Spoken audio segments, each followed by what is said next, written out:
जय हिंद साथियों। स्वागत है आपका एक बार फिर से हमारे यूट्यूब चैनल पे।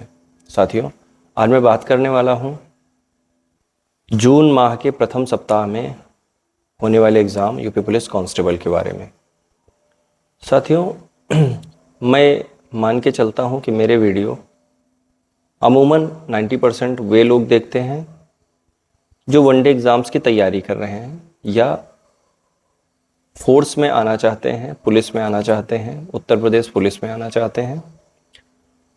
तो अगर मैं कांस्टेबल की एग्ज़ाम्स की बात करूं तो कुछ चीज़ें हैं जो मेरे दिमाग में चल रही थी, तो मुझे लगा शायद मैं इस पर एक वीडियो बना सकता हूं और मुझे बनाना चाहिए।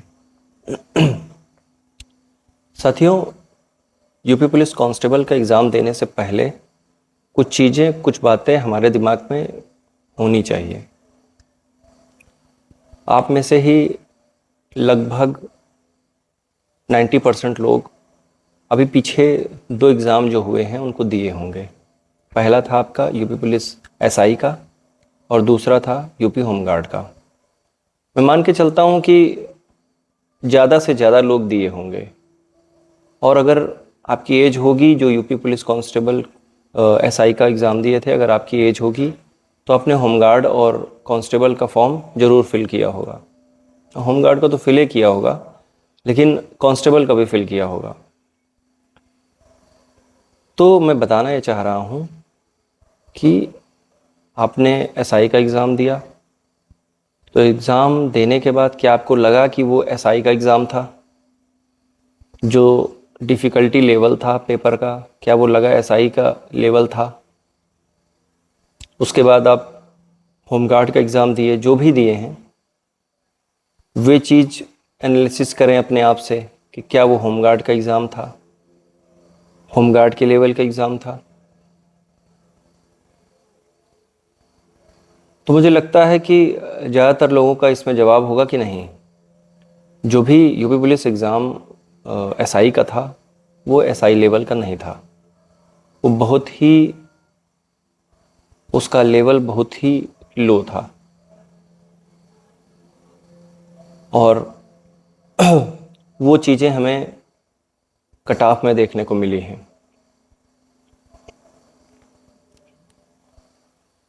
कट ऑफ तो मतलब एक समझ से परे है। समझ से परे तो चलो ठीक है, मैं मान रहा हूँ कि एग्ज़ाम का लेवल जो है वो ज़्यादा डिफ़िकल्ट नहीं था, ये यूँ कहूँ कि बहुत इजी था, तो इसलिए कट ऑफ आई गई है। उसमें एक चीज़ और मुझे अभी जो दिख रही है वो नॉर्मलाइजेशन भी दिख रहा है। नॉर्मलाइजेशन कहाँ से हुआ, कैसा हुआ, सेम नंबर वालों का कुछ का हो रहा, कुछ का नहीं हो रहा, तो चीज़ें थोड़ा सा समझ में नहीं आई हैं।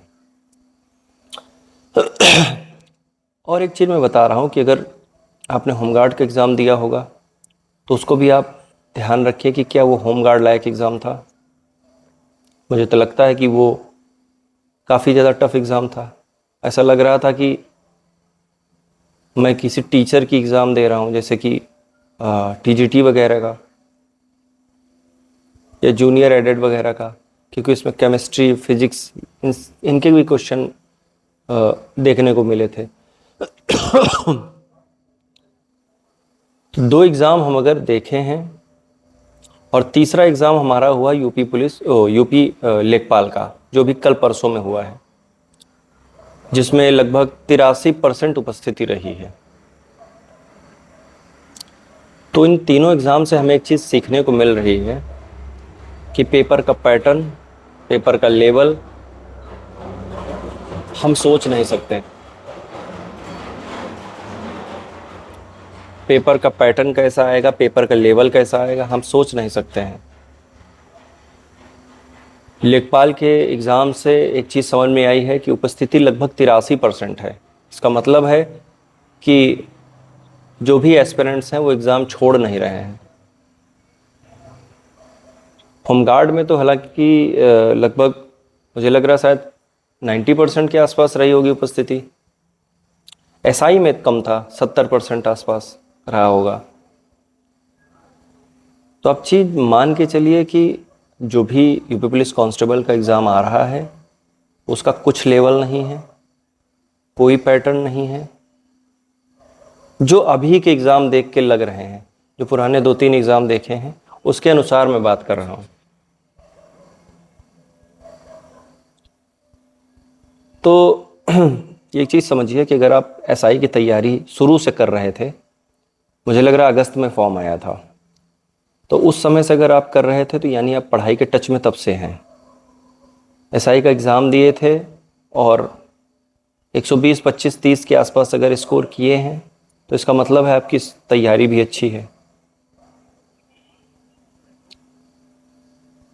तो अभी जो 15-20 दिन का समय है, 15 दिन का अप्रॉक्स है, तो इन 15 दिन में वो सारी चीज़ें जो सेट में ज़्यादातर मिल रही हैं, प्रीवियस ईयर में ज़्यादातर मिल रही हैं, या कुछ ऐसे कॉमन चैप्टर्स जो हर एग्ज़ाम में आते हैं, उनको आप क्लियर करिए। मतलब आप समझ नहीं पाएंगे एग्ज़ाम कहाँ से आएगा। ये तो हम 10-12 जून के आसपास फिर से वीडियो में बनाऊंगा एग्ज़ाम के बाद, तब बात करेंगे कि पेपर कैसा रहा। तो अभी फ़िलहाल हिंदी अच्छे से रिवाइज़ करिए, स्कोरिंग सब्जेक्ट है। जीएस में करंट अफेयर्स, यूथ ले लीजिए, 15-20 दिन का समय है, बहुत है। यूथ से अच्छे से पढ़िए। रीजनिंग में इंडेक्स खोलिए बुक की, उसमें से वे चैप्टर्स जो आपको आते हैं उनको बिल्कुल पढ़ने की ज़रूरत नहीं है।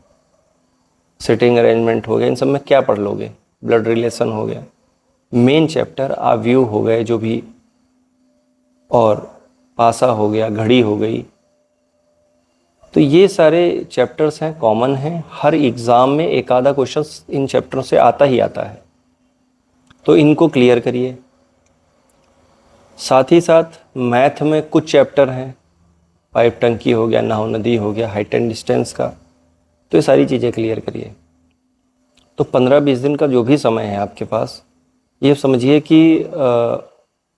ये लास्ट टाइम है, लास्ट मौका है। अगले साल चुनाव है, तो आप यकीन नहीं कर सकते हैं कि वैकेंसी आएगी या नहीं आएगी इसके बाद। तो आप अंतिम मौका समझिए और एग्ज़ाम दीजिए। कहीं अगर कोई चीज़ नहीं समझ में आ रही है तो किसी से भी हिचकिचाने की ज़रूरत नहीं है, किसी से भी शर्माने की ज़रूरत नहीं है। आपके भाई हो, पड़ोस में हो, यार दोस्त हो, मैं हूँ, किसी से भी आप पूछ सकते हैं जो भी आपके एग्ज़ाम से रिलेटेड हो और जिन चीज़ों में आपको समस्या आ रही हो। तो चलिए, बेस्ट विशेज़ है आप सभी के लिए, आप लोग एग्ज़ाम दीजिए। हाँ, ये पुराना जो है, जो 2-3 एग्ज़ाम गए हैं, इसमें जो मैंने चीज़ें बताई हैं इनको थोड़ा ध्यान में रखिएगा कि पैटर्न कुछ नहीं है, एग्ज़ाम का सिलेबस कुछ नहीं है, डिफ़िकल्टी लेवल कुछ नहीं है, यानी ओवरऑल आपको 100% चीज़ें पढ़नी हैं। तो बेस्ट विशेज़, जय हिंद।